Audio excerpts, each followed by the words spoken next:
నిజంగా మొట్టమొదటి క్రిస్మస్ ఆదిలో జరుపుకున్నది స్త్రీలే. అవునా కదా? అదేంటండి అలా అంటారా? అవును. స్త్రీల క్రిస్మసే మొట్టమొదట జరుపుకున్నారు మరియా ఎలిజబెత్తులు. వాళ్ళిద్దరు కలుసుకున్నప్పుడు మరి ఏం జరిగిందండి? ఈమెంచి నా ప్రభు తల్లి అంటది. ఆమెంచి ఎంతో చక్కగా మరి వెళ్ళి పరిచయం చేయటానికి మరియ గారు మరి ఆహ్వానిస్తారు. ఎలిజబెత్ గారు ఆహ్వానిస్తారు మరియ గారిని. అసలు వీళ్ళిద్దరు కలుసుకున్నప్పుడు దేవుణ్ణి గణపరుస్తున్నప్పుడు లోపల ఎవరు గంతులు వేస్తూ ఉన్నారు? వారి గర్భాల్లో ఉన్న బిడ్డలు గంతులు వేస్తూ ఉన్నారు కదండి. అంటే స్త్రీలది పిల్లలది క్రిస్మస్ అంతా కదండి. అంటే మరి పురుషులది వాళ్ళు అనకూడదు, కానీ మొట్టమొదట వాళ్ళు జరుపుకున్నది క్రిస్మస్ స్త్రీలదే. కానీ ఇప్పుడు మనకి వెలుగులోకి వచ్చింది. ఈరోజు మనము మరి దేవుని యొక్క వర్తమానంను మరి కొంచెం లోతుగా చూసుకుందాం. జనరల్గా క్రిస్మస్ అంటే మరియాని, తల్లి మరియాని గురించి ఎక్కువగా మనం ధ్యానిస్తుంటాం. కొద్దిగా ఎలిజబెత్ని గురించి మనం చూసుకుంటుంటాం. కానీ బైబిల్లో మరి ఆయన రాకడ కోసం ఎదురు చూసే స్త్రీలు చాలామంది ఉన్నారు. అందులో మరి కొద్దిమందిగా మనకి రాయబడి ఉన్నారు. వారు ఎలిజబెత్తు, మరి అన్న, అలాగే మరి కొంతమంది తల్లులు, వారి యొక్క వేదన, వీళ్ళని గురించి మనం ఈరోజు తెలుసుకోబోతున్నామండి. మరి దయచేసి ప్రతి ఒక్కరం కూడా కొద్దిగా పర్లేదు, పిల్లలు వాళ్ళు అటు ఇటు తిరిగినా మరి డిస్టర్బెన్స్ అయినా ఏం పర్వాలేదు, వాళ్ళు మనలాగా అంతసేపు కూర్చోలేరు. కాబట్టి సో మనము దేవుని వాక్యం విందాం. దేవుని వాక్యము మరి శరీరధారిగా భూమిలోకంలోకి మరి శరీరాన్ని ధరించుకుని భూమి మీదకు వచ్చింది. మరి ఎందుకో మనందరికీ చాలా ప్రసంగాలు మనం విన్నాం మరి క్రిస్మస్ మీద. మీకు ఇంకా ఎక్కువగా మరి మీ సేవకులు అందించుంటారు. అయితే ప్రత్యేకంగా ఒక ముగ్గురు స్త్రీలను గురించి మరి మనం ఈరోజు తెలుసుకోబోతున్నాం. ఒక ఆమె యోధా గోత్రికురాలు, ఇంకొక ఆమె ఆషేరు గోత్రికురాలు, మరి ఇంకొక ఆమె మరి లేవి గోత్రం, అహరోను గోత్రం అని కూడా మనం చెప్పుకోవచ్చు. ఈ గోత్రంలో ఎందుకంటే గోత్రాలు చెప్తున్నారు అని అంటే మరి దేవుడు ఆదిలో వారికి వాగ్దానం చేస్తున్నారు. ఇదిగో దావీదు వంశంలో నుండి నేను పుడతాను, మరి పలానా వంశంలో నుండి నేను వస్తాను. అబ్రహాము గారికి చేసిన నిబంధన, యాకోబు గారికి చేసిన నిబంధన, వీటన్నిటినీ మరి జ్ఞాపకం చేసుకొని కొంతమంది స్త్రీలు ఎంతో నిరీక్షణతో ఎదురు చూస్తున్నారు అన్నమాట. మరి ఆ స్త్రీలు ఎంతో శ్రేష్టమైన వారు. మరి అటువంటి స్త్రీలుగా మనం కూడా మరి ఉండాలని ప్రభువు ఆశిస్తున్నాడు. జనరల్గా యేసు ప్రభు తల్లి అంటే మరియానే అనుకుంటాం, కానీ అమ్మలు, మరి యేసు ప్రభు రాకడ కొరకు ఎదురు చూసే అమ్మలు బైబిల్లో చాలామంది ఉన్నారు. వారిలో ఒకరు ఎలిజబెత్తు, అన్నగారు, ప్రవక్త అయిన అన్నగారు, మరి ఇంకా కొంతమంది తల్లులను కూడా మనము చూడబోతున్నాం. లూకా సువార్త మనకి అందరికీ తెలిసిన వాక్యమే. మరి మనం చూసుకున్నట్లయితే చూడండి, 41:41 వచనం, 1వ అధ్యాయం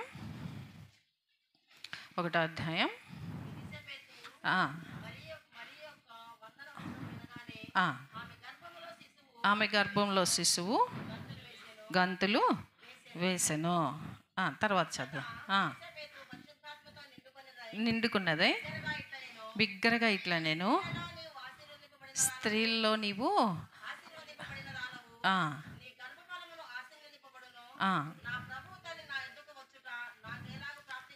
నాకేలాగో ప్రాప్తించను. చాలమ్మా, చాలు. ఇంకొక మాట మనం కూడా మనం చూసుకుందాం. చూడండి, అక్కడే 2వ అధ్యాయం, మరి లూకా సువార్త 2వ అధ్యాయం 1వ వచనం నుండి మనం చూసుకున్నట్లు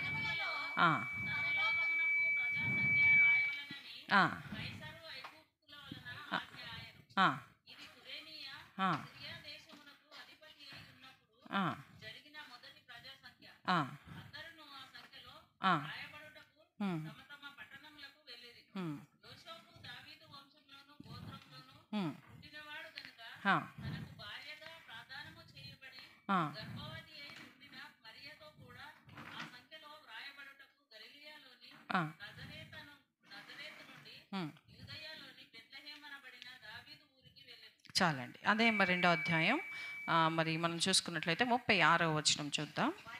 మరియా మరియు ఫనుయేలు కుమార్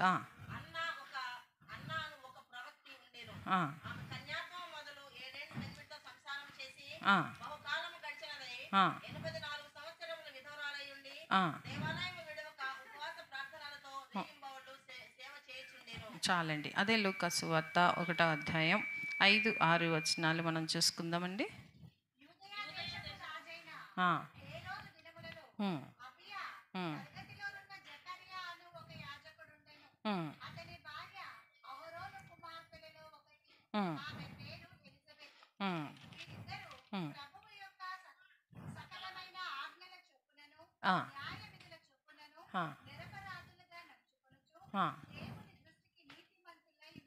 చాలండి. అదే అధ్యాయంలో 1వ అధ్యాయం 26-27 వచనాలు కూడా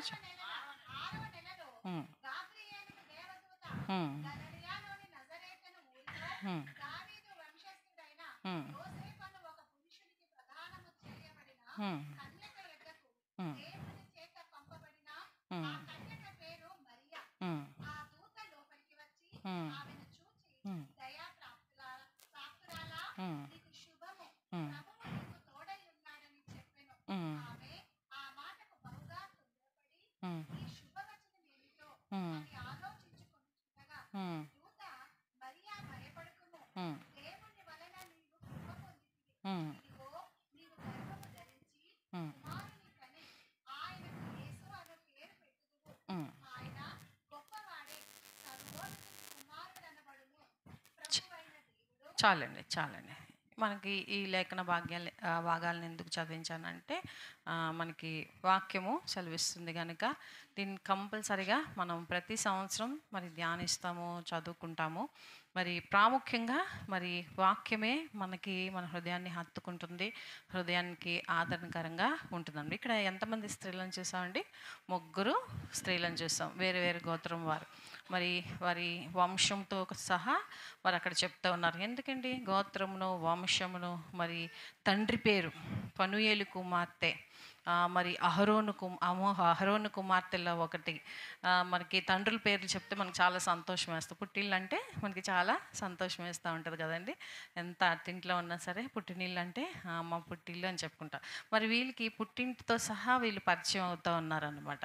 అంటే వారికి ఎటువంటి వంశంలో నుండి, ఎటువంటి మరి ఇంటి నుండి వారు వచ్చారో, స్త్రీలకి ఫలానా ఇంటి నుండి వచ్చారో అంటే వాళ్ళకి ఎంతో గౌరవం కదండి. ఫలానా ఇంటి నుండి వాళ్ళ నాన్నగారు, వాళ్ళ అన్నయ్యలు ఇలాగా అంటే వాళ్ళకి చాలా గౌరవం అన్నమాట. సో దేవాది దేవుడు స్త్రీని గౌరవించే విధానం చూస్తే యేసు ప్రభు నిజంగా ఎంతో సంతోషం వేస్తుంది. స్త్రీకి ఇచ్చిన ప్రాధాన్యత, స్త్రీకి ఇచ్చిన గౌరవం, స్త్రీ పట్ల చూపుతున్న ఆయన శ్రద్ధ, మరి ఆమె దేవుని దగ్గర నుండి తప్పిపోయినప్పటికి కూడా, ఆజ్ఞ మీరినప్పటికి కూడా ఆమెను విడిచిపెట్టకుండా ఆమె ద్వారానే మళ్ళీ తిరిగి దేవుడు భూలోకానికి రావాలని వేసుకున్న ప్రణాళిక నిజంగా ఎంతో శ్రేష్టమైనది. సో అందుకని ఈ స్త్రీ తత్వాన్ని మనం ఏం చేయాలి? దేవుడే మనల్ని గౌరవించినప్పుడు మనం ఏం చేయాలి? ఈ దేవుడిచ్చిన ఈ జీవితాన్ని, స్త్రీ తత్వాన్ని మనం ఎంతో గౌరవంగా మనం కాపాడుకోవాలి. ఆ పరిశుద్ధతను, ఆ పవిత్రతను, ఆ కన్యత్వాన్ని కానీ, మరి ఆ యొక్క దేవుడిచ్చిన ఆ గుణాలు, స్త్రీకి ఇచ్చిన గుణాలనే కానీ మనము కాపాడుకోవాలి. ఎందుకు? ఎవరిచ్చినవి ఇవి? మనకి సృష్టికర్త అయిన దేవాది దేవుడు ఇచ్చిన దీనిని మనం ఎంతో కాపాడుకోవాలన్నమాట. మొట్టమొదటిగా జకర్యా యొక్క భార్య చూడండి, మరి ఆమె అహరోను కుమార్తె, అంటే ప్రధాన యాజకుడు, మరి మొట్టమొదటి యాజకుని యొక్క వంశంలో నుండి వచ్చిందనమాట. అంటే మనకు అక్కడ అర్థమవుతుంది ఆమె చాలా ప్రార్థనా పరురాలు. ఆమెకు ఒక లోటు ఉన్నది. ఏముందండి? ఆమె గొడ్రాలు. చూడండి లేఖనంలో ఎంత స్పష్టంగా రాయబడిందంటే ఈవెన్ పరలోకంలో దూతలు కూడా గొడ్రాలైన ఎలిజబెత్ అని పిలుస్తున్నారు. భూలోకంలోనే కాదు ఆమెకు పేరు, అక్కడ పరలోకంలో కూడా గొడ్రాలనే పేరు అన్నమాట. ఆమె చేసే పని ఏమిటి? తన భర్తకు మన భాషలో చెప్పుకోవాలంటే పాస్టమ్ గారు అనుకుందాం. తెల్లవారు లెగిస్తే మరి ప్రార్థనలే, మరి బయటికి వెళ్ళి దేవాలయంకి వెళ్ళి మరి ధూపం వేసి విజ్ఞాపనలు చేసి ప్రార్థన చేయటమే తన భర్త. మరి ఈమెకి ఒక లోటు ఉన్నది. ఎంతో భయంకరమైన దినాలు ఆ దినాలు. మరి సెంట్రల్ గవర్నమెంట్ మనం చూసుకున్నట్లయితే అగస్టస్ మరి సీజర్ అతను మరి రోమా చక్రవర్తి, రోమా సామ్రాజ్యం మరి ఎంతో భయంకర రోమీలకి దేవుడు లేడు తెలుసా అండి. వాళ్ళ చక్రవర్తులే వాళ్ళ ప్రభువు అని పిలిచి వాళ్ళనే పూజిస్తారనమాట. ఇంకా ప్రభువు చిత్తం ప్రభు ఇంకా వాళ్ళు ఏది చెప్తే అదనమాట. చాలా భయంకరమైన మరి పరిస్థితుల్లో ఉంటున్న ఆ దినాల్లో మరి అలాగే స్టేట్ గవర్నమెంట్ లేదా హేరోదు దినాలు, యోధా దేశ పట్టణము యెరూషలేము యోధా దేశంలో వీళ్ళు ఎలా ఉన్నాయంటే ఈ రెండు పట్టణాలు చూసుకున్నట్లయితే హేరోదు రాజు ఎంతో క్రూరుడు, మూర్ఖుడు, సొంత భార్య బిడ్డల్ని చంపించేవాడు అనమాట. మరి చంపేసి తన యొక్క అధికారాన్ని ఎక్కడ పోతుందా అని అంత భయంకరమైన దినాల్లో ఉంటున్న దినాలు. పోనీ దేవాలయాలు చూస్తే ఎలా ఉన్నాయి ఆ దినాల్లో.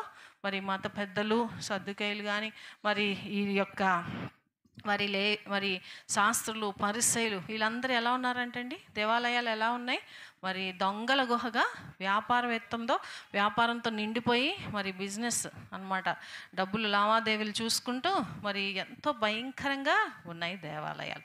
మరి సామాజికంగా మరి మతపరంగా మరి అలాగే గవర్నమెంట్ పరంగా మరి సామాజికంగా మనం చూసుకున్నట్లయితే ఒక్క ప్రవక్త లేడు, ఎవరూ లేరు అప్పుడు. మరి 400 సంవత్సరాలు మరి పాత నిబంధన గ్రంథానికి క్రొత్త నిబంధన గ్రంథానికి మరి దేవాది దేవుడు 400 సంవత్సరాలు మౌనంగా ఉండిపోయాయి. కరోనా దినాల్లో ఒక్క వారం మన మందిరానికి వెళ్ళకపోతే ఎంత ఇదైపోయాం కదండి. సేవకులు ఏమైపోయారు, అయ్యో మనకు ప్రార్థన చేసే వాళ్ళే లేదే, పాటలు లేవు, ఆరాధన లేదు, ఎలాగాని ఎంత అల్లాడిపోయాము కదా. టీవీలో వస్తున్నా సరే మరి యూట్యూబ్లో వస్తున్నా సరే మందిరానికి వెళ్ళి ఆరాధించే భాగ్యం లేదని ఎంతోమంది చాలా దుఃఖపడ్డాం. మళ్ళీ ఇలా కూర్చుంటామని అనుకున్నాం అసలు ఆ దినాల్లో అనుకోలేదు కదా. ఎంతో భయంకరమైన దినాలు మనం చూస్తాం. మరి 1 సంవత్సరం 2 సంవత్సరాలు అలా ఉన్నప్పుడు సుమారుగా ఎన్ని సంవత్సరాలు అండి, 400 సంవత్సరాలు ఒక ప్రవక్త లేడు, ఒక గుడి లేదు, ఒక సరైన పరిపాలన. మనం ఇప్పుడు అనుకుంటున్నాం మరి బీజేపీ గవర్నమెంట్ అని ఇంకో గవర్నమెంట్ వచ్చింది, ఎలా ఉంటుందో క్రైస్తవులకి ఇలాగని మనం బాధపడుతున్నాం. మరి అప్పుడు గవర్నమెంట్ చూసుకుంటే ఎలా ఉంది, చాలా భయంకరంగా ఉంది. కానీ మరి ఒక ప్రవక్త ఇంటికి వచ్చి చెప్పటానికి ఏం దిగులు పడకండి, బాధపడకండి అని చెప్పడానికి కూడా లేదు. అటువంటి దినాలలో కొంతమంది స్త్రీలు ఎంతో నిరీక్షణతో, ఆసక్తితో, భయభక్తులతో రక్షకుడు పుడతాడు, మెస్సయ్య పుడతాడు. అడ్వెంట్ సీజన్ అంటారు దీన్ని. అంటే నిరీక్షణ కాలము. ఏ కాలం అండి అది? 400 సంవత్సరాల నిరీక్షణ. అయ్య బాబోయ్ ఎంత కష్టం కదండి. మన పిల్లలు మనం మాట వినకపోతే, భర్తకు గానికి రక్షణ లేకపోతే మనకి నిరీక్షణ ఉంటుందా అసలు? ఎంత విసిగిపోతామో. ఇంకెంతకాలం ప్రభా, ఇంక నన్ను ఏం చేయమంటావు ప్రభా, ఇంకెలాగ ప్రార్థన చేయమంటావు ప్రభా అని మనము దేవుణ్ణి ప్రశ్నిస్తూ ఉంటాం. అలాంటి భయంకరమైన దినాల్లో కొద్దిమంది స్త్రీలు, ఒక కన్యక, ఒక గొడ్రాలు, ఒక వృద్ధురాలు, ఒక భర్త లేని స్త్రీ, వీళ్ళు మరి ఎంతో ఆసక్తితో ఆనాడంట. మరి ఇక్కడ చాలామంది యవ్వన బిడ్డలు కూడా ఉన్నారు చక్కగా. మరి కన్యకలు ఎవరికైనా ఆడపిల్లలు ఉంటే తల్లులకి ఆ పిల్లల్ని చాలా భద్రంగా చూసుకునే వాళ్ళంటే. ఎందుకు? రక్షకుడు పుడతాడంటే మెస్సయ్య ఇప్పుడు మా అమ్మాయి గర్భాన్ని పుడతాడేమో, మా కన్యకైనా మా ఆడపిల్ల గర్భాన్ని పుడతాడేమో అని చెప్పి చాలామంది ఆడపిల్లలు మరి తల్లిదండ్రులు, ఆడపిల్లలు ఉన్న తల్లిదండ్రులు అంట చాలా ఎదురు చూసేవాళ్ళంట. అయితే దేవుడు ఎవరిని అనుకున్నాడో మనకు తెలుసు, సత్యము మనకి లేఖనం తెలియజేయబడుతుంది. సో ఆడపిల్లలు చూస్తే మరి ఆ రీతిగా ఉన్నారు. మరి ఇక్కడ వృద్ధురాలు మనం చూసుకున్నట్లయితే ఆమె తెల్లారు లెగిస్తే ప్రార్థన, కానీ ఆమెకు ఒక లోటు. కానీ ఎన్ని నిందలు వస్తూ ఉంటాయి. ఏంటమ్మా మీ ఆయన అందరికి ప్రార్థన చేస్తూ పరిశుద్ధంగా మరి రాకడ కొరకు, మొదటి రాకడైన యేసయ్య కొరకు ఎదురు చూస్తున్నారు. తర్వాత మనం చూసుకున్నట్లయితే మరి ఆమె ఏ రీతిగా ఉంటున్నట్టుగా మనం చూస్తూ ఉంటున్నాము, భర్తకు సహకరిస్తూ, సేవలో పరిచర్లో భర్తకు సహకరిస్తున్నట్టుగా మనము చూస్తూ ఉంటాం అన్నమాట. సో ఎంతో గొప్ప ప్రార్థించే స్త్రీగా, గొడ్రాలుగా ఉన్నప్పటికీ కూడా మరి ప్రార్థించే స్త్రీగా, పరిశుద్ధతను కాపాడుకునే స్త్రీగా, పరిశుద్ధాత్మను కలిగిన స్త్రీగా ఉంటున్నట్టుగా మనం చూస్తూ ఉంటాం. ఇక్కడ మరియ విషయంలో మనం చూసుకున్నట్లయితే యోహాన్ అనే మాటకు అర్థము ఏమిటి అని అంటే మరి కృప. ఏంటండి? మరి యోహాన్ అనే మాటకు అర్థము కృప. అంటే ఈమె ఏం గర్భాన్ని ధరించింది? కృపను గర్భంగా ధరించింది అనమాట. అంటే యేసు ప్రభువు వారి భూలోకానికి రాక 6 నెలల ముందే ఒక మరి ఏమి సిద్ధపాటండి, ఒక మరి ఎంతో చక్కటి మరి మనకి ఏం చేస్తున్నట్టంటే అంత సిద్ధపరుస్తున్నట్టు యోహాన్ గారు ముందే వచ్చి అందరికి తెలియజేస్తున్నట్టంట. మా నాన్నగారు చక్కగా ఒక మాట చెప్పేవారండి. ఏం చెప్పేవారంటే, దేవుడంట మనిషిని నరుణ్ణి సృష్టించిన దగ్గర నుండి నరునికి చెప్పకుండా ఏ పని చేసేవారు కాదు. ఏంటండి, దేవుడు నరునికి చెప్పకుండా ఏ పని కూడా, ఇదిగో నేను వస్తున్నానని చెప్పాడు కదా, ఇదిగో నేను తుఫాన్ రప్పిస్తానని చెప్పాడు కదా, ఒక ఓడ కట్టండి నేను భయంకరమైన తుఫాన్ రప్పిస్తాను, ఇదిగో పలానా చోటకు వెళ్ళి మరి పలానా రాజుకి చెప్పు నాకు విరుద్ధంగా పాపం చేస్తున్నాడని వాడిని శిక్షిస్తాను, అన్నీ కూడా మనిషికి చెబుతూ, కానీ మనం దేవుడికి చెప్పకుండా అన్ని పనులు కదండి. దేవుడికి చెప్పకుండా మాత్రం దేవుని చిత్తమైన అంటూ ఉంటాం, ప్రార్థన చేయండి అని చెప్తూనే ఉంటాము. స్త్రీలుగా తొందరపాటుతో చాలా నిర్ణయాలు మనము తీసేసుకుంటూ ఉంటాం. నాకు ఒకసారి తొందరపాటుతో ఏదైనా నిర్ణయాలు తీసేసుకున్నా, అమ్మో ఇది దేవునికి ఇష్టమా కాదని మళ్ళీ ఒక్క నిమిషం ఆలోచన చేస్తాను. ఒకసారి నాకు చాలా కోపం వచ్చింది. ఒక అమ్మాయిని కొట్టేదాకా వెళ్ళిపోయాను నేను. అసలు అయితే బంధువే అవుతుంది నాకు, కొట్టేద్దాము అన్నంత కోపం వచ్చిందంటే అన్ని గొడవలు చేసేసి అబద్ధాలు చెప్పి చాలా కుటుంబంలో నెమ్మది లేకుండా చేస్తుంది అనమాట. ప్రభా చిన్నదే కదా, నేను కొడితే బుద్ధి వస్తుంది అని చెప్పి కొడదామని వెళ్ళాను. అప్పుడు నేను సేవకురాలు కాదులేండి, పరిచయలో ఉన్నాను అంతే. అయితే వెళ్తే ఇంకా సరే వెళ్ళే ముందు దేవుని సహాయం కోరుకుందాం, శక్తి ఉండాలి కదా కొట్టడానికి, దేవుడి శక్తి అయితే ఇంకా బాగా కొట్టచ్చు అని చెప్పి ప్రార్థన చేసుకుంటే దేవుడు వెంటనే నాతో మాట్లాడాడు. ఫలానా కర్ణపు సాచాలతో నిండిన వారి దగ్గరికి నువ్వెందుకు వెళ్తున్నావు, నువ్వు వెళ్ళొద్దు అని చెప్పగానే నేను ఒక్కసారి అలా కొప్పుకొలిపోయినా. అయ్యో ఎంత ఆకుంటాము, ఏమో లేదా అయిపోతుంది, లేదా వెళ్ళిపోతున్న జీవితం ఏముంది అని అనుకుంటే ఎంతసేపు ఉదయం లేవటం, బట్టలు తోటం, అండలు తోమటం, వంట చేసి పెట్టడం, ఆయన క్యారేజ్ పెట్టి మళ్ళీ పిల్లలు రాగానే వాళ్ళకి మళ్ళీ స్నాక్స్ చేసి పెట్టడం, ఇది చేసి మళ్ళీ ఆయన వచ్చి ఉప్పు బాగాలేదు, కారం లేదు, ఇది లేదు అంటూ ఉంటాడు. ఇంతే నా బతుకు అని అనుకుంటాను. ఒక్కరోజు సెలవు ఉండదు. ఈయనకైనా సెలవు దొరుకుతుంది, పిల్లలకైనా సెలవు ఉంటుంది, నాకు మాత్రం సెలవు ఉండదు. ఎందుకు ఈ జీవితం అని అనుకుంటాం. కానీ నిజంగా ఒక్క మనిషి ఇన్ని పనులు చేయటం ఎంత ధన్యత కదండి. వాషింగ్ మిషన్ మనమే, డిష్ వాష్ మనమే, మాప్ స్టిక్ మనమే, అన్నీ మనమే కదా. కానీ ఇది పురుషులు చేయగలరా? చేయలేరు. ఒక పక్కన మళ్ళీ పిల్లల్ని మనము చూసుకుంటాం, మళ్ళీ భర్త సైకాలజీ, పిల్లల సైకాలజీ, మరి అలాగే పెద్దవాళ్ళ సైకాలజీ, వాళ్ళకి తగినట్టుగా మళ్ళీ నడుచుకుంటూ ఇంత చాకచక్యంగా ఇంత దీనిగా ఇచ్చిన అన్ని బాధ్యతలను ఫుల్ఫిల్ చేయాలంటే ఎంత ప్రార్థన, ఎంత పరిశుద్ధాత్మ శక్తి మనకి అవసరం. అది దేవుడే స్త్రీకి ఇచ్చిన సామర్థ్యం. అది మనకి సామెతలు తినవసరం లేదులేండి, 31:10 నుంచి మనం చూసుకెళ్ళి నాకు ఆ వాక్యం అంటే ఎంతో ఇష్టం అనమాట. నేను ఎక్కడికి స్త్రీల గుడికి వెళ్ళినా అది నేను చెప్తాను. ఆ వాగ్దానాలు అన్నీ నెరవేరాలి ప్రభా నా జీవితంలో, వచ్చిన స్త్రీలు అందరి జీవితంలో నేను ఎప్పుడు కూడా ప్రార్థన చేస్తూ ఉంటాను. తినవసరం లేదు, ఇంటికి వెళ్ళి చదవండి, చాలాసార్లు మీరు నేర్చుకుని ఉంటారు, అయితే వినుంటారు. ఇక్కడ మనం చూసుకున్నట్లయితే ఎలిజబెత్ ఏంటండి, కన్నని గొడ్రాలైన మరి గర్భం అన్నమాట, ఆమెదు దేవుడు కరుణించాడు. తర్వాత మరి అది కన్య గర్భం కదండి, మరి వృద్ధురాలైన మరి గర్భము, అదే రీతిగా కన్య గర్భం సాధ్యమా? గొడ్రాల గర్భం సాధ్యమా? అంత వయసులో అసాధ్యం. మరి కన్య గర్భం సాధ్యమా? అసాధ్యం. దేవుడు చూడండి, అసాధ్యమైన వాళ్ళందరినీ ఎన్నుకొని సాధ్యంగా తన కార్యాలను జరిగించుకుని, ఎంత గొప్ప దేవుడు కదా. మనం అనుకుంటూ ఉంటాం, ఇంకా నా వల్ల కాదు, ఇంకా నా బిడ్డలు నా మాట వినరు, ఇంక నా భర్త ఇంకంతే నా జీవితం అని మనం కుదించుకుంటూ ఉంటాం. కానీ మనము నిరీక్షణతో దేవునికి మన జీవితాలను అర్పించుకున్నప్పుడు మన ద్వారా ఎన్నో అద్భుత కార్యాలు జరిగాయి. నేను ఫస్ట్ టైం హైదరాబాద్ వచ్చినప్పుడు నేను డిగ్రీ చదువుతున్నప్పుడు, ఎప్పుడు హైదరాబాద్ రాలేదు, నేను ఫస్ట్ టైం వచ్చినప్పుడు గోదావరి ఎక్స్ప్రెస్ ఎక్కాను అనమాట. మా పిన్ని వాళ్ళతో ఒక మ్యారేజ్ ఉందని, మా పిన్నికి చిన్న పిల్లలైతే ఆ పిల్లల్ని పట్టుకొని ఆడించడానికి నువ్వు రావే అని చెప్పి నన్ను తీసుకువెళ్తే ఫస్ట్ అబ్బా హైదరాబాద్ చార్మినార్ ఉంటుందంట అక్కడ, ఇంకా చాలా చాలా ఉంటాయంట, మంచి మంచి గాజులు అన్నీ ఉంటాయంట చార్మినార్ దగ్గర అని, నేను వస్తా పిన్ని అని. అప్పుడే నేను బాప్టిజానికి సిద్ధపడుతున్నాను.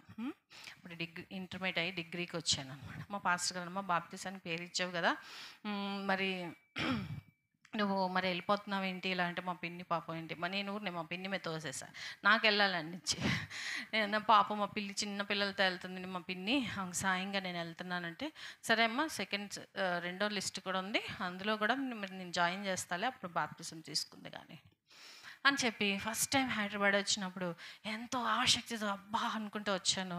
కానీ నేను ఏ ట్రైన్ అయితే ఎక్కానో ఆ ట్రైన్ యాక్సిడెంట్ అయింది. గోదావరి ఎక్స్ప్రెస్ అనమాట. పేపర్లో పడింది. అప్పుడు చంద్రబాబు నాయుడు గారు ఇక్కడ చీఫ్ మినిస్టర్గా ఉన్నారు. మరి దేవినేని రమణ విజయవాడ ఆయన కూడా మరణించారు ఆ ట్రైన్లో. మరి దేవుడు మరి ఒక చిన్న గీటు కూడా గీయకుండా నాకు కాళ్ళకి చిన్న ముళ్ళు కూడా మా భోగి అయితే ఏకంగా వెళ్ళి తిరగబడిపోయింది. ఫ్యాన్లన్నీ కింద ఉన్నాయి, చక్రాల పైన ఉన్నాయి అన్నమాట. కానీ ఎటువంటి చిన్న గాయం కూడా అవ్వకుండా దేవుడు నన్ను మరి కాపాడాడు. మా పిన్నికి కొంచెం పన్ను ఇరిగి, మా చెల్లెలు కొంచెం అక్కడక్కడ దెబ్బలు తగినాయి. రైల్వే వాళ్ళు వచ్చి రాసుకుంటున్నారు ఎక్కడెక్కడ దెబ్బలు తగిలి మీకు డబ్బులు ఇస్తామని. అంటే అందరు రాయిపించుకుంటున్నారు. నాకేం తగలలేదండి అని చెప్తున్నాను నేను. అక్కడ టీవీలో వార్తలు వచ్చేస్తున్నాను, ఎక్స్ప్రెస్ పడిపోయింది, గోదావరి ఎక్స్ప్రెస్ అని. అంటే నేను అప్పుడు ఇందాక ఆరాధన చేస్తుంటే నేను అదే అనుకుంటున్నాను, హైదరాబాద్ చూడాలని ఎంతో ఆసక్తితో వచ్చాను ప్రభా. మరి నేను చూడాలని వచ్చాను, కానీ ఇక్కడ వాక్య పరిచయం చేసి నీ విడలకి వాక్యాన్ని అందించడానికి నన్ను తీసుకొస్తున్నావు ప్రభా. దేవుడు ఎలాంటి వాళ్ళని వాడుకుంటాడు?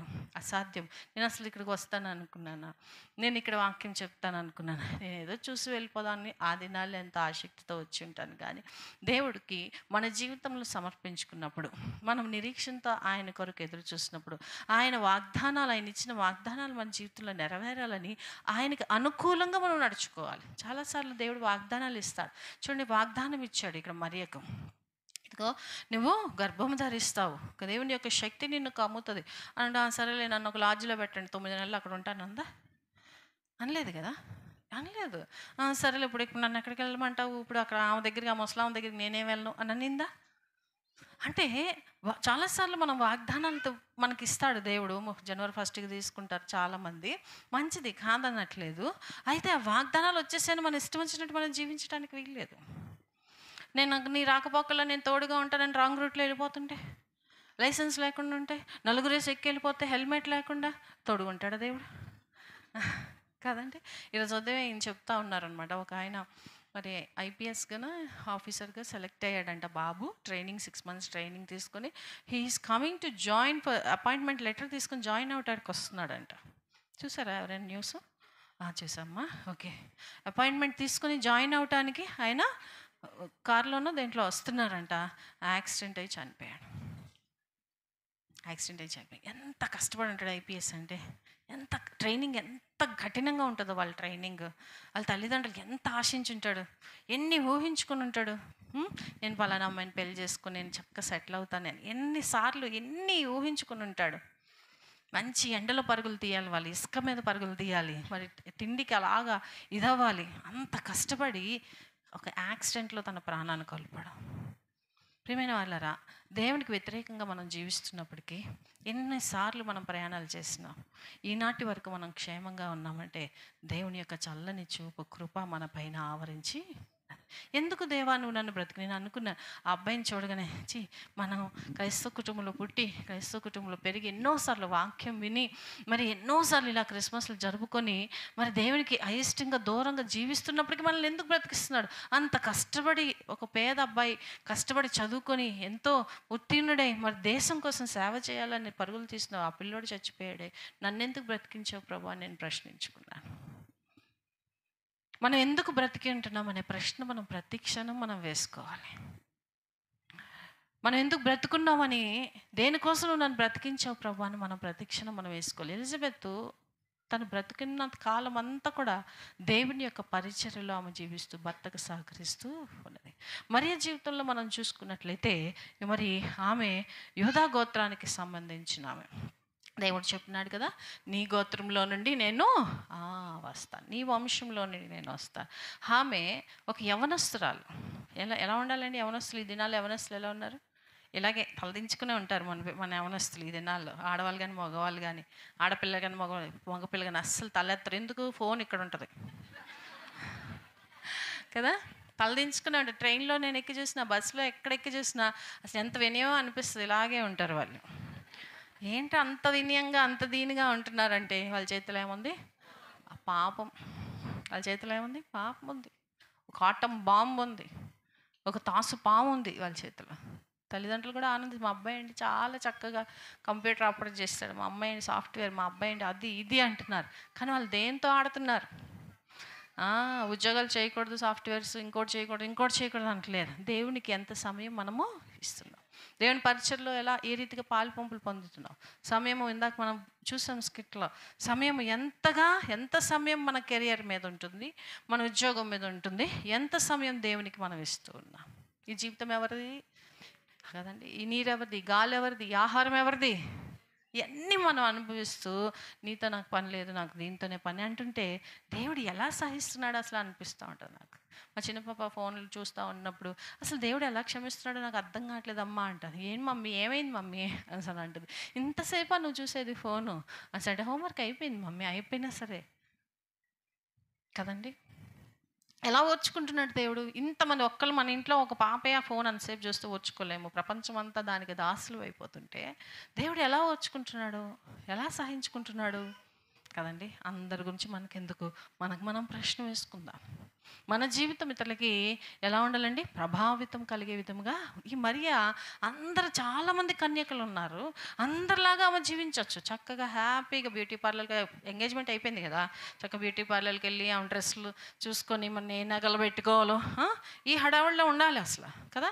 కానీ ఆమె ఏం పొందుకుంది, దేవుని యొక్క దయ, కృపను పొందుకుంది, దేవుని యొక్క దయను పొందుకుంది. ఒక ఆమె కృపను గర్భం ధరిస్తే ఈమె కృపను పొందుకునే కన్యకగా. హల్లెలూయా, ఎంత గొప్ప ధన్యత, ఎంత గొప్ప ధన్యత. మన పిల్లలు ఏం పొందుకోవాలి, కృపను పొందుకునే విధముగా వాళ్ళ యొక్క ప్రవర్తన. ఎప్పుడు తల్లిదండ్రులుగా మనం వాళ్ళని గద్దిస్తూ ఉండాలి. గద్దించడం అంటే తిట్టడం, ఇచ్చేయటం కాదు. ఈరోజు బైబిల్ ధ్యానించావా, అమ్మా నాకు ఇదిగో ఫస్ట్ ర్యాంక్ వచ్చింది, మంచిది, సంతోషం. బైబిల్ చదివావా, ప్రార్థన చేసావా, వివాహం అయిపోయి దూర ప్రాంతంలో ఉన్నా సరే మనం వాళ్ళకి ఏం చేయాలి, ఈరోజు కుటుంబ ప్రార్థన చేసుకున్నారా, నువ్వు అమ్మాయి పిల్లలు కలిసి ప్రార్థన చేసుకున్నారు, బైబిల్ ధ్యానించావా. ఇది తల్లి చనిపోయే వరకు తన పిల్లల్ని అడగాల్సిన ప్రశ్న, అది బాధ్యత. దేవుడు ప్రతి స్త్రీకి ఇచ్చిన మరి ఆ యొక్క గొప్ప ధన్యత, మన బిడ్డలు దేవునికి దగ్గరికి చేయటం. వాళ్ళు తిన్నారా లేదా అని ప్రతిరోజు మనం అడుగుతాం. దేవుని వాక్యాన్ని మరి శారీరకమైన ఆహారం గురించి పట్టించుకుంటాం, ఆత్మీయ ఆహారం వాళ్ళు తీసుకోకపోతే వాళ్ళు ఏమైపోతారు, మన ముందు చాలా కళ్ళకు చక్కగా పుష్టిగా ఉన్నప్పటికీ కూడా ఆత్మలో వాళ్ళు ఏమైపోతారు, క్షీణించిపోతారు. మనం వెళ్ళిపోతే ఇంకేమన్నా జీవితం అయిపోయిందండి, రిటైర్ అయిపోయింది, ఏముందండి అని అనుకుంటాము. కానీ మన పిల్లలు అక్కడికి వస్తారా, చూస్తామా. ప్రియదయం జనాంగమా, ఇక్కడ మనము ఆలోచన చేయాలి. ఈ యొక్క కన్య మరి కన్య గర్భము కృపను పొందుకుంది. మన బిడ్డలు కృపను పొందుకునే విధముగా ఉండాలి. ఆమె ఏం చేస్తూ ఉంది, ఎక్కడికి వెళ్ళమన్నాడు దేవుడు వాగ్దానం ఇచ్చేసాడు కదా అని చెప్పి ముసలిదాని దగ్గరికి నేనేమి వెళ్ళను అని అనుకోలేదు. ఎన్ని నిందలు ఆ దినాల్లో. ఇలాగ ఎవరు ఏ స్త్రీ అయినా తప్పు చేస్తే ఏం చేసేవాళ్ళు, రాళ్ళతో కొట్టి చంపేసేవాళ్ళు. కానీ దేవుడు దూతను పంపి కరెక్ట్గా ఇన్స్ట్రక్షన్స్ ఇస్తుంటే ఆ ఇన్స్ట్రక్షన్స్ ఫాలో అవుతా ఉంది. నువ్వు ముందు అక్కడికి వెళ్ళిపో, అర్జెంటుగా గర్భం ధరిస్తావు కదా, ఇక్కడ ఉంటే అందరూ నిందిస్తూ ఉంటారు, నేను నీ ఫ్రెండ్స్ ఇంటికి వెళ్ళొద్దు, బంధువుల ఇంటికి ఎవరి దగ్గరికి వెళ్ళొద్దు, అక్కడ ఒక పరిశుద్ధాత్మతో నింపబడిన స్త్రీ ఉంది, నువ్వు అక్కడికి వెళ్ళిపో అనగానే ఆమె వెంటనే వాళ్ళ తల్లిదండ్రులు ఎలా సహకరించారు. వాళ్ళకి కూడా దేవుని బిడ్డ, భయభక్తులు కలిగిన బిడ్డలు అయి ఉంటారు. మరి అంతే కదా, ఒక కన్యకను ఎంగేజ్మెంట్ అయిన పిల్లని మరి పంపిస్తారా బయటికి, పంపించరు కదా. 3 నెలలు, అది 1 నెల కూడా కాదు. అమ్మ నేను వెళ్తాను పాస్టర్ గారి దగ్గరికి వెళ్తానంటే సరే వెళ్ళమ్మా. ఆమె అక్కడ ఉండి మరి పరిచయం చేసిందేమో, మరి 6 నెలలు కదా, 3 నెలలు 9 నెలల దాకా ఆమెకు సహకరిస్తూ వాళ్ళిద్దరు ప్రార్థన చేసుకుంటూ వాళ్ళిద్దరు ముచ్చటించుకుంటున్నప్పుడు లోపల బిడ్డలు గంతులు వేస్తూ ఎంత ఆనందం. భయభక్తులు కలిగిన స్త్రీలు, దేవుని యందు భక్తి కలిగిన స్త్రీలు, పరిశుద్ధాత్మతో నింపబడిన స్త్రీలు ఎప్పుడు కూడా ఒకటిగా ఉండాలి, ఎప్పుడు కూడా కలుసుకోవాలి, ఎప్పుడు కూడా అలాంటి వారితో సహవాసం చేయాలని. అందుకే ఇంగ్లీష్లో ఒక చక్కని ప్రాబ్ సేయింగ్ ఉంటుంది, show me your friend I will tell who you are అని ఉంటుంది కదండి. నీ స్నేహితుడు ఎవరు, నీ స్నేహితురాలు ఎవరు తెలిస్తే నాకు చాలు, నువ్వు ఎలాంటి దాను ఎలాంటి వాడు నేను చెప్తాను అని ఉంటుంది. కానీ మనం చెప్తూ ఉంటాం కదా మన పిల్లలు, వెళ్ళి వాడితో స్నేహం చేయకు, వీడితో స్నేహం చేయకు అని చెప్తే ఎందుకు, చెడిపోతారని. ఇక్కడ ఈ యొక్క యవనస్తురాలు ఒక వృద్ధురాలతో స్నేహం చేస్తూ ఉంది. ఇక్కడ యవనస్తులు ఉన్నారా, వృద్ధులతో స్నేహం చేస్తారా మీరు, భయభక్తులు కలిగిన వారితో చేస్తారా. అబ్బాయి ముసలిదానికి ఎప్పుడు ఈ ఆంటీ వచ్చిందంటే ఎప్పుడు ప్రార్థన అంటది, ఇదంటే బాబోయ్ అని విసుక్కుంటూ ఉంటారు కదా. వృద్ధులతో మనము స్నేహం భయభక్తులు కలిగిన వృద్ధులతో. మా పాప ఇటీవల మా అత్తగారు మా మేనత్త అవుతారు. ఫస్ట్ మా మేనత్త, తర్వాత మా నాన్నగారు. మేనత్త కొడుకుని నేను వివాహం చేసుకున్నాను. మా మేనత్త 18 సంవత్సరాలు మా పాప మా అత్తగారి దగ్గరే ఉండి మరి ఎన్నో సంగతులు తెలుసుకొని, ఎన్నో విషయాలు, నానమ్మ ఇదేంటి, నానమ్మ అదేంటి, చనిపోయి మేలో చనిపోయి ఇప్పటి వరకు కూడా మేమందరం కోలుకున్నాం. కానీ మా పెద్ద పాప కోలుకోలేకపోయింది. నాకు నానమ్మ కావాలి, నాకు నానమ్మ పాటలు కావాలి, నాకు నానమ్మ మాటలు కావాలి, నానమ్మ ప్రార్థన కావాలి. భక్తులతో సహవాసం చేయటానికి మన పిల్లల్ని ఎప్పుడు కూడా ఏం చేయాలండి? ప్రేరేపించాలి. వెళ్ళు, అమ్మమ్మకి ఏం కావాలో వెళ్ళు, నాన్నమ్మకి ఏం కావాలో చెప్పాలి. వాళ్ళకి పరిచయం చేయాలి. మా పిల్లలకి పరిచయం చేయమని చెప్పేదాన్ని. వాళ్ళు మంచం మీద ఉంటే, డైపర్స్ మీద ఉంటే మా పిల్లలు డైపర్స్ తీసేవాళ్ళు. మా చిన్న పాప తీసేది, మమ్మీ నేను తీస్తాను నాన్నమ్మకి డైపర్. అసలు పిల్లలు అసహించుకుంటారు కదండి. అంటే మనము ఎటువంటి రీతిగా తర్ఫీదిస్తే మన బిడ్డలు అలాగే అవుతా ఉంటారు. ఈ యొక్క కన్యమరిలో నాకు అనిపించింది, యవనస్త్రాలు ఎంగేజ్మెంట్ అయింది, హ్యాపీగా ఉండొచ్చు, చక్కగా షాపింగ్ చేసుకోవాలి. కానీ దేవదూత చెప్తున్నప్పుడు ఆ ఇన్స్ట్రక్షన్స్ ఫాలో అవుతూ దేవుని యొక్క లేఖనాలను ప్రేమించే యవనస్తురాలుగా ఈమె ఉంటా ఉన్నది. చూడండి అక్కడ మరి 1వ అధ్యాయం 54, 55 వచనాలు చూడండి. 54, 55 అండి.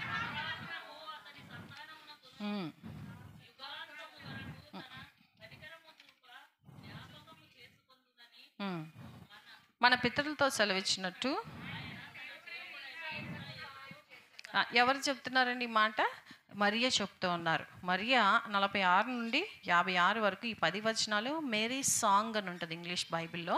మరియ యొక్క పాట అవి ఏం చెప్తుంది? అబ్రహామునకు అతని సంతానములకు యుగాంతం వరకు తన కనికరము జ్ఞాపకము చేసుకుందునని మన పితరులతో సెలవిచ్చినట్టు ఆయన తన సేవకుడైన ఇశ్రాయేలుకు సహాయం. ఏంటండి అబ్రహాము యాకోబు అంటుంది ఏంటి? యవనస్త్రాలు. అప్పటికే 400 సంవత్సరాలు సైలెంట్గా ఉన్నాడు దేవుడు. ఈమెకు అబ్రహాంతో చేసిన వాగ్దానం ఈమెకు ఎలా తెలిసింది?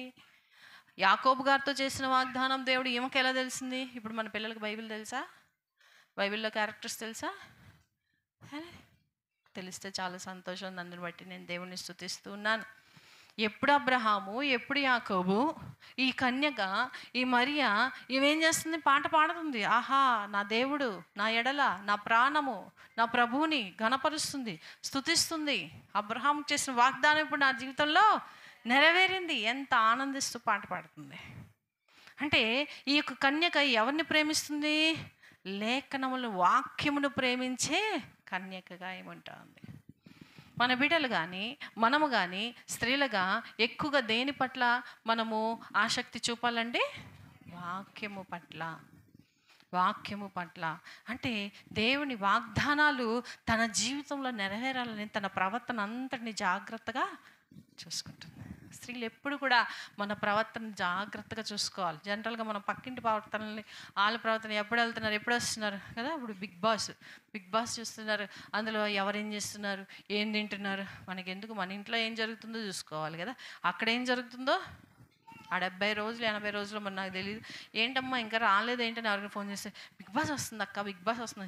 ఏం జరుగుతుంది అక్కడ, ఏం చూస్తారు అని సరే అంటే, ఏం లేదు అక్క, కొంతమంది అందరూ ఉంటారు, ఏం తింటారో ఏం వండుకుంటారో అవన్నీ నీకు వాళ్ళేం చేస్తారు, నీకెందుకు? నీ ఇంట్లో ఏం జరుగుతుందో ముందు నువ్వు చూడు. అపవాది నీ ఇంటి మీదకి కన్ను వేసి ఎంతో పాడు చేయాలని చూస్తున్నారు. అక్కడ ఏం జరుగుతుందో నీకెందుకు కదండి. అంటే లేఖనాలు నా జీవితంలో నెరవేరాలని ఈ యొక్క కన్యక ఎదురు చూస్తుంది. ఎలా ఉన్నాయి ఆ దినాలు ఎలా ఉన్నాయి? మందిరాలు ఉన్నాయా? ప్రవక్తలు ఉన్నారా? గవర్నమెంట్ బాగుందా? సమాజం బాగుందా? ఏం బాలేదు. కానీ కేవలం వాక్యాన్ని పట్టుకొని వారి నిరీక్షణతో ఎదురు చూస్తున్నారు. జనరల్గా మనము మన యొక్క బిబ్లికల్ లైఫ్ కానీ క్రైస్తవ జీవితము ఏంటమ్మా రావట్లేదంట, ఏం చెప్పండి ఆంటీ ఇలాగా, ఈ మా అమ్మగారు ఇలాగ అందుకే చర్చికి రావద్దు కావట్లేదు, ఆ పాస్టర్ గారు నన్ను ఈ మాట అన్నారు, పాస్టర్ గారు నన్ను ఇలా అన్నారు, నాకేమిదో. జనరల్ మనం ఏం చేస్తాం? సాకులు చెప్తా ఉంటాం కదండి. సాకులు చెప్పి తప్పించుకుంటూ ఉంటాం. అసలైతే వీళ్ళకి సాకులు చెప్పడానికి ఎన్ని కారణాలు. గవర్నమెంట్ బాగాలేదు, దేవాలయాలు బాగాలేవు, ఒక్క సేవకుడు లేడు అక్కడ, ఒక బైబిల్ ఉందా దినాల్లో? బైబిల్ లేదు, ఇలా స్త్రీల రిట్రీట్లు లేవు, సండే స్కూల్ లేదు, యవనస్తులు కూడా ఏమీ లేవు. ఏంటి వీళ్ళ ధైర్యం, ఏంటి వీళ్ళ నిరీక్షణ, ఏంటి వీళ్ళ ఆసక్తి, ఎందుకంత పరిశుద్ధంగా ఉండాలి? వీళ్ళకి ఎవరు గద్దించే వాళ్ళు లేరు కదా, వీళ్ళు ఇష్టానుసారంగా వీళ్ళు ఉండొచ్చు కదా. వాక్యము, లేఖనాలను, వాగ్దానాలను స్వతంత్రించుకొని నా జీవితంలో అవి నెరవేరాలి. వాక్యం పట్ల మనం ఆసక్తిని కనుపడి 119 దావీదు కీర్తన 165వ వచనం ఎవరైనా చదవండి. 119వ దావీదు కీర్తన 165వ వచనం.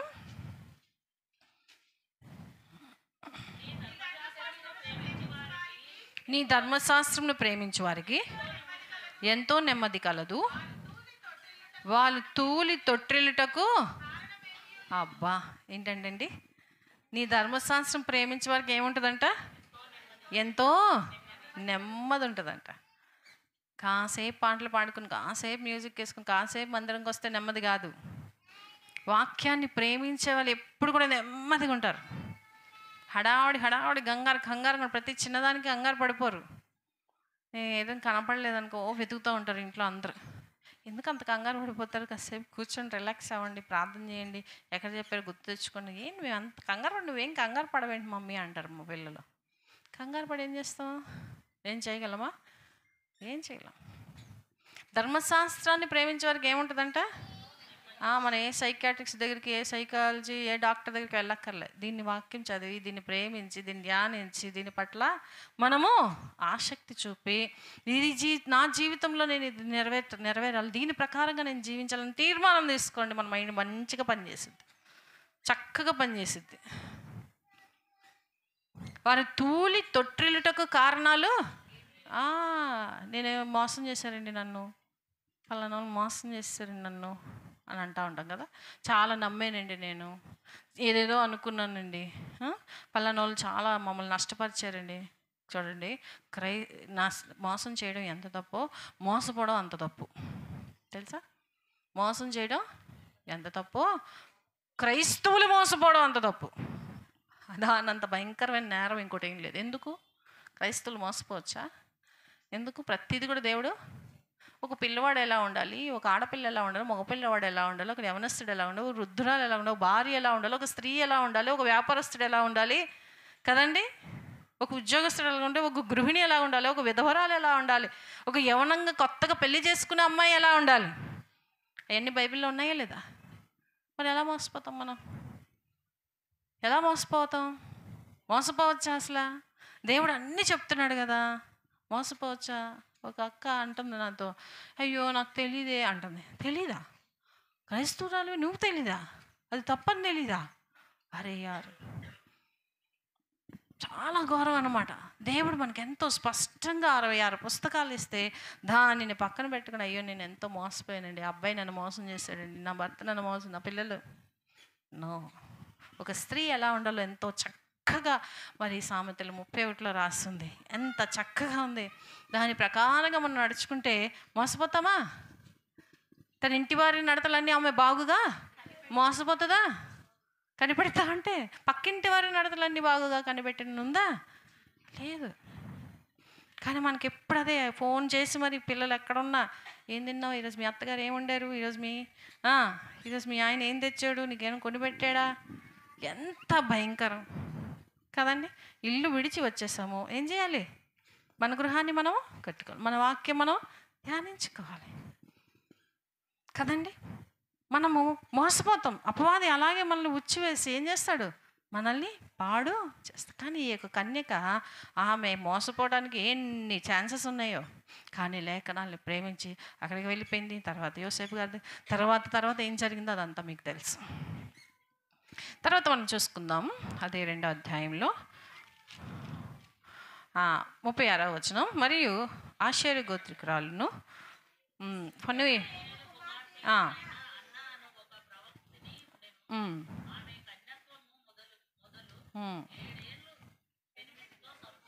చేసి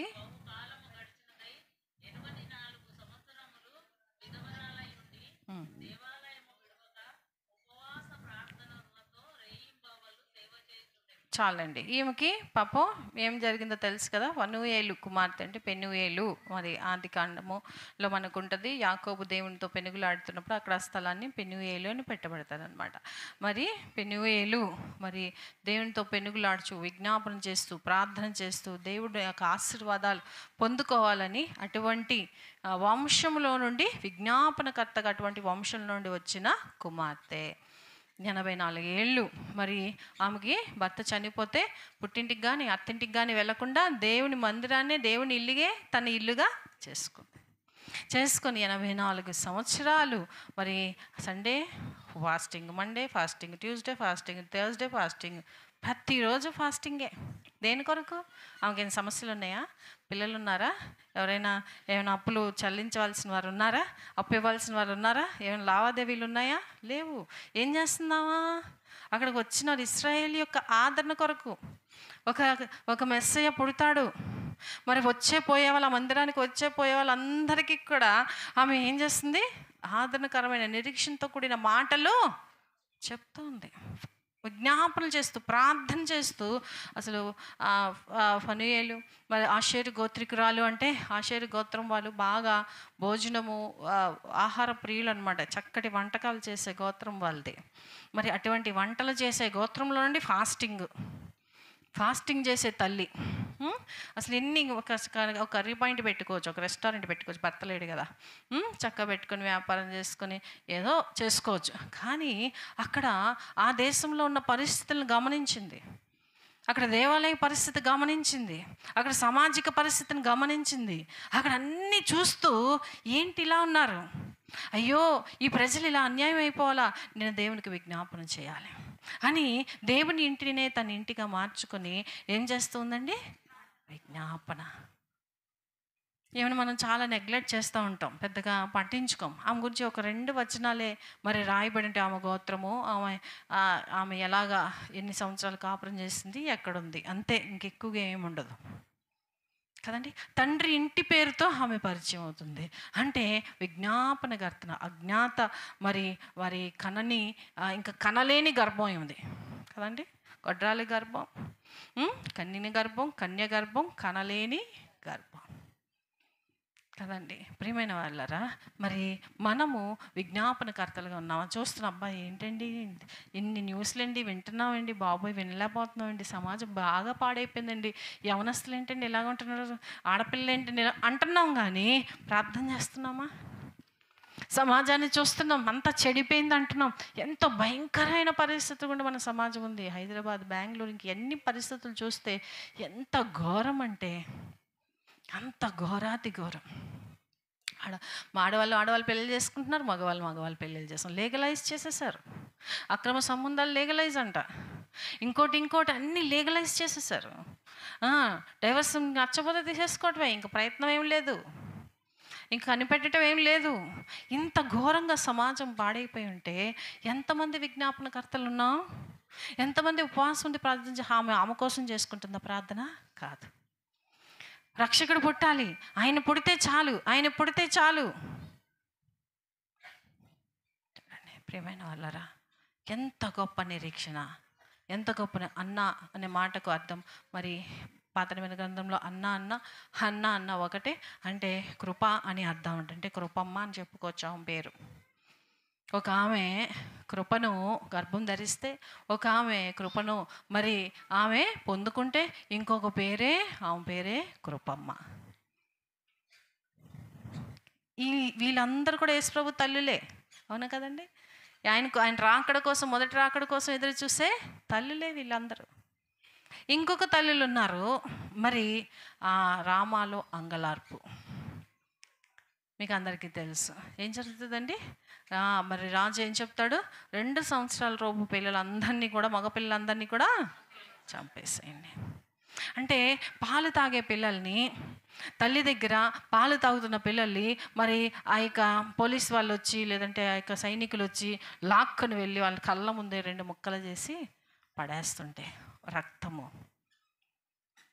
ఆ గ్రామం అంతా రక్తం. ఎక్కడో ఎవరో బాలుడు పుట్టాడంట, ఎవరో మెస్సయ్య పుట్టాడంట, ఏ తల్లో గర్భం ధరించి బిడ్డన కంటే మా పిల్లల్ని ఎందుకు చంపుతున్నారు? మొదటి క్రిస్మస్ మనం అనుకుంటాం భలే భలే క్రిస్మస్ అంబరాలు దాటుతున్నాయి, ఇలాగా తార వెలిసింది, ఓహో ఆహా అనుకుంటూ పాడుతున్నాం. కానీ ఆనాడు ప్రభువు పుట్టినప్పుడు ఎంతో దుఃఖం, ఎంతో వేదన, ఎంతో భయంతో పారిపోతోంది మరియా. అటు వెళ్ళు ఇటు వెళ్ళు అంటే, సరే ప్రభు అది చిత్తం ప్రభు అని యోసేపు తీసుకెళ్ళిపోతూ ఉన్నాడు. ఎంతో వేదన. అందరూ వచ్చి అవమానిస్తారు, ఏంటి యోహానని పేరు పెడుతున్నామంటే, మీ ఇంట్లో ఎవరు ఇలాంటి పేరు వాళ్ళు లేరు కదా, మరీ బాగుంది అని ఎంతమంది ఎన్ని నిందించుంటారో. ఎంతో దుఃఖము, ఎంతో వేదన, ఎంతో భయోందోళన, రక్తము ఏరులై నదుల్లో వీధుల్లో పారుతోంది. ఎక్కడో రాజు పుట్టడం ఏంటి, ఎక్కడో శిశువు పుట్టడం ఏంటి, మా పిల్లలు ఏమన్యాయం చేశారు, మా పిల్లల్ని ఎందుకు చంపుతున్నారు, ఇదిగో అక్కడ పిల్లల్ని ఎత్తుకుని ఉంది, ఆ పిల్లల్ని తీసుకెళ్ళి వెళ్ళి వాళ్ళని చంపేస్తామంటే ఎంత వేదన. ఎంతమంది తల్లులు కడుపు కోత.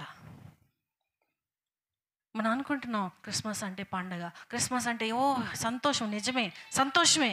కానీ ఆదిలో జరుపుకున్న యేసు ప్రభు పుట్టినప్పుడు జరిగిన క్రిస్మస్లో ఎంత వేదన ఉంది. ప్రియదైన జనాంగమా, ఎంతోమంది స్త్రీలు వేదనతో ఉన్నారు, ఎంతోమంది స్త్రీలు దుఃఖంలో కృంగిపోతూ ఎందుకు జీవితం అని ప్రాణం తీసుకోవడానికి సిద్ధంగా ఉన్నారు. ఎంతోమంది స్త్రీలు వాళ్ళు మెంటల్గా సైకలాజికల్గా డౌన్ అయిపోయి వాళ్ళ కుటుంబ పరిస్థితులను బట్టి మరి జీవితాన్ని ఎదుర్కోలేకుండా ఉన్నారు. వాళ్ళందరికీ క్రీస్తును అంగీకరించిన మనము, క్రిస్మస్ జరుపుకుంటున్న మనము, రక్షకుడు మన కోసం పుట్టాడు అనుకున్న మనము ఆదరిస్తున్నామా? ఈ క్రీస్తుని పరిచయం చేస్తున్నామా? వాళ్ళందరినీ ఓదారుస్తున్నాం, వాళ్ళు ధైర్యపరుస్తున్నాం, వాళ్ళ గురించి ప్రార్థిస్తున్నామా? కేవలము పండుగ జరుపుకుంటులోనే ఆ పనుల్లోనే నిమగ్నం అయిపోయి ఉన్నామా? ఈ అన్న మనం చూసుకుంటున్నట్లయితే ఆమె పోయే వాళ్ళని ఆదరిస్తూ ఉంది.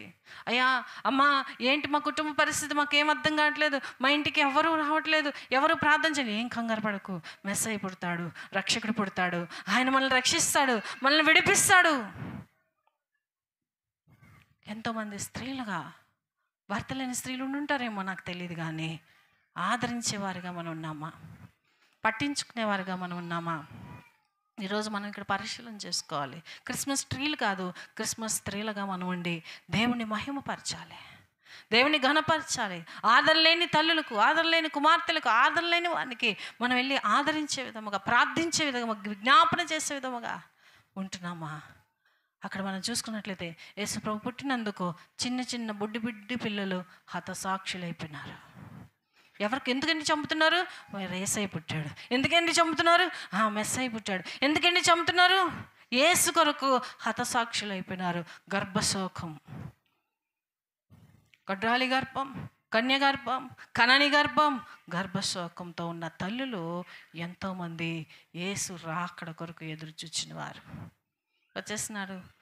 ఎంతోమంది భక్తులు, అపోస్తులు మరి నలుమూలల గ్రామాలకు, దేశాలకు వెళ్ళిపోయినారు. మిషనరీలు వచ్చినారు, బైబిల్స్ మనకి ఇచ్చినారు.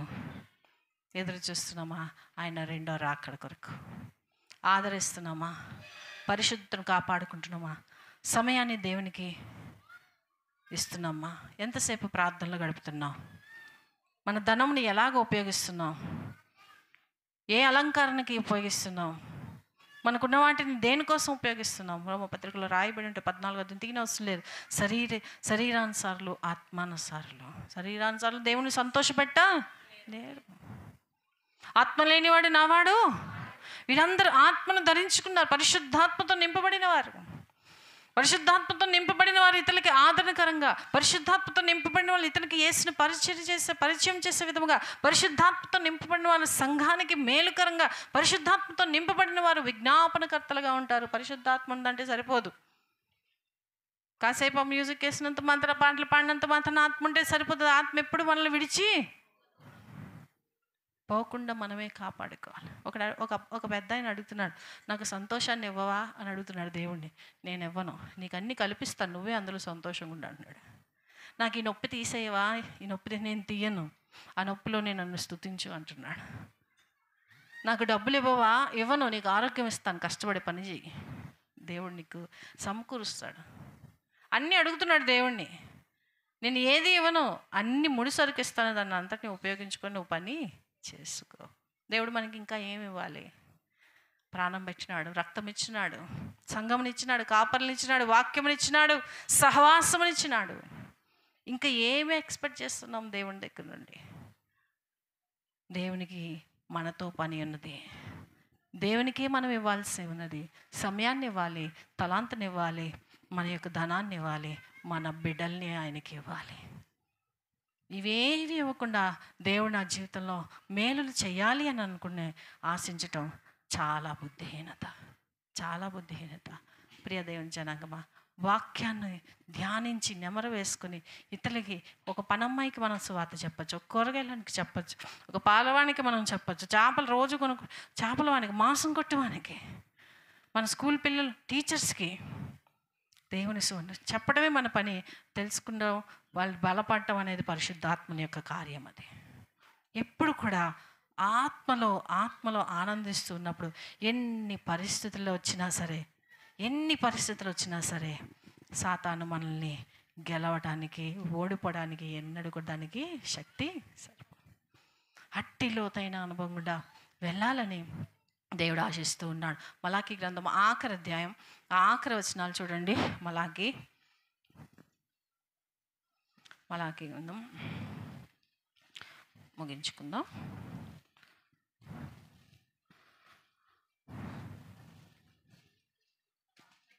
ఆఖరి అధ్యాయం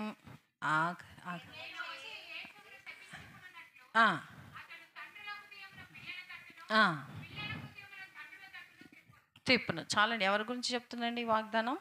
యోహాను గారి గురించి చెప్తున్న వాగ్దానం. ఆఖరి వాగ్దానము, ఆఖరి పుస్తకము యోహాను గారి గురించి ప్రవచనము చెప్పి ముగించబడుతుంది పాత నిబంధన గ్రంథంలో కదండి.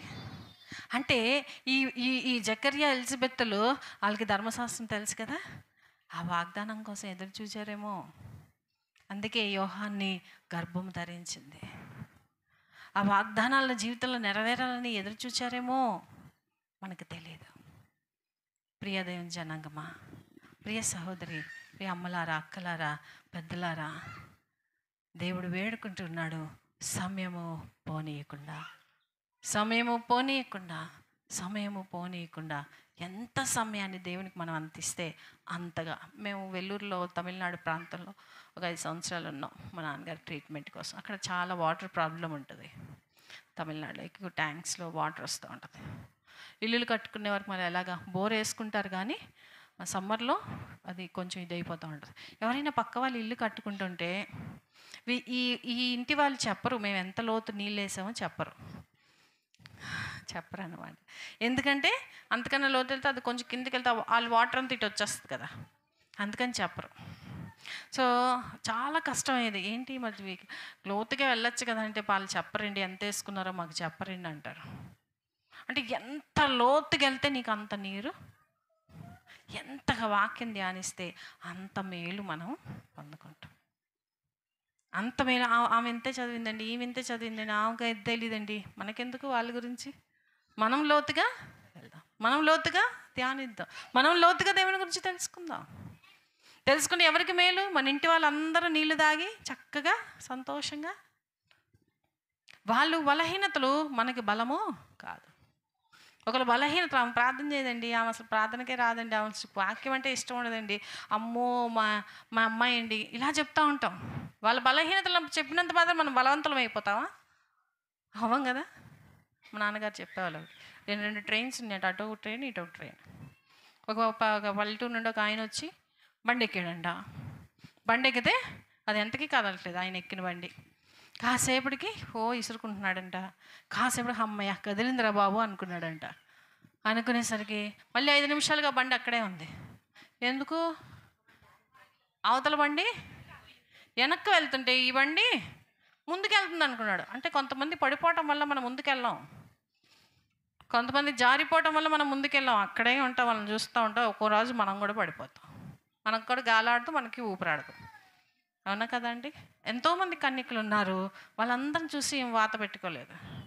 ఎంతోమంది వృద్ధులు ఉన్నారు, వాళ్ళందరిని చూసి వీళ్ళు ముసలం ముచ్చట్లు పెట్టుకోలేదు. ఎంతోమంది గొడ్రాళ్ళు ఉంటారు, ఏదో ఒక మహిళా మండలి మీటింగ్ పెట్టుకొని మనం ఏదో బిజినెస్ చేసుకుందాం అనుకోలేదు. అందరినీ చూచి కాదు, కానీ మనకి దేవుడిచ్చిన ప్రత్యక్షత, మనకు దేవుడిచ్చిన లేఖనాలను బట్టి మనము ముందుకి సాగిపోవాలి. అట్టి కృప దేవుడు మనందరికీ అనుగ్రహించాలని ఆశిస్తూ ఈ మాటలు ముగిస్తూ ఉన్నాను. చిన్న మాట.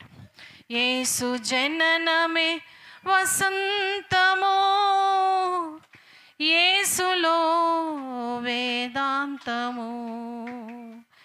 యేసు జననమే వసంతము, యేసులో వేదాంతము.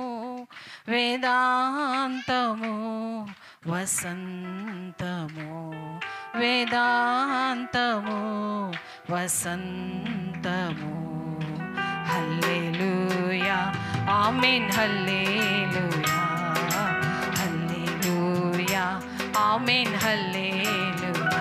యేసయ్యా యేసయ్యా యేసయ్యా యేసయ్యా యేసయ్యా యేసయ్యా యేసయ్యా.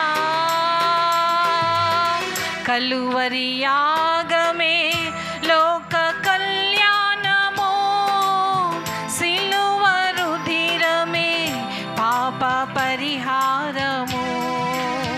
కలువరి యాగమే లోక కళ్యాణము, సిలువ రుధిరమే పాప పరిహారము.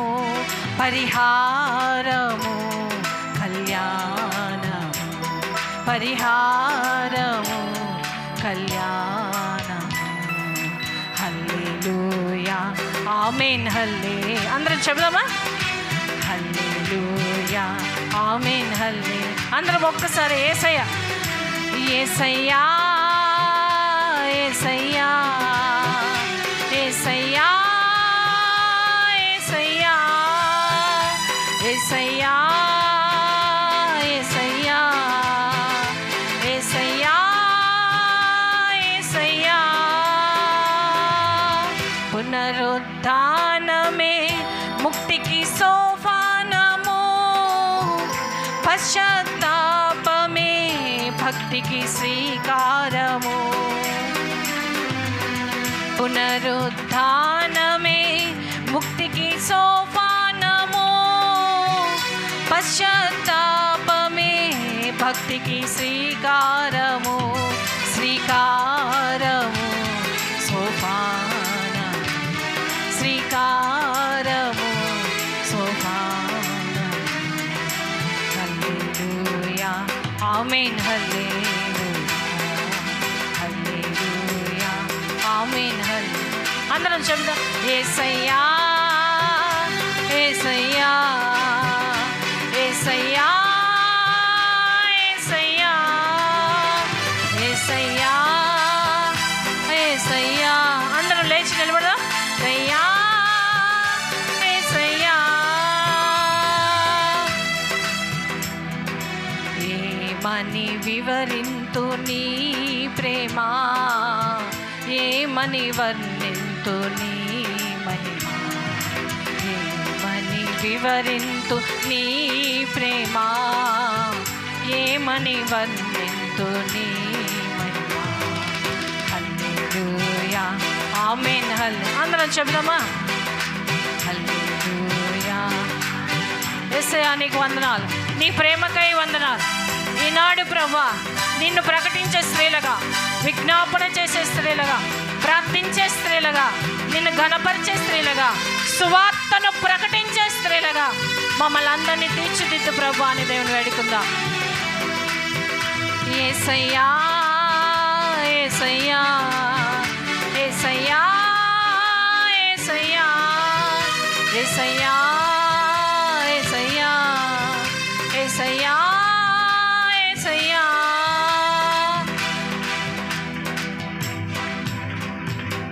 ఎంతో సమయం వృధా అయిపోయింది ప్రభా.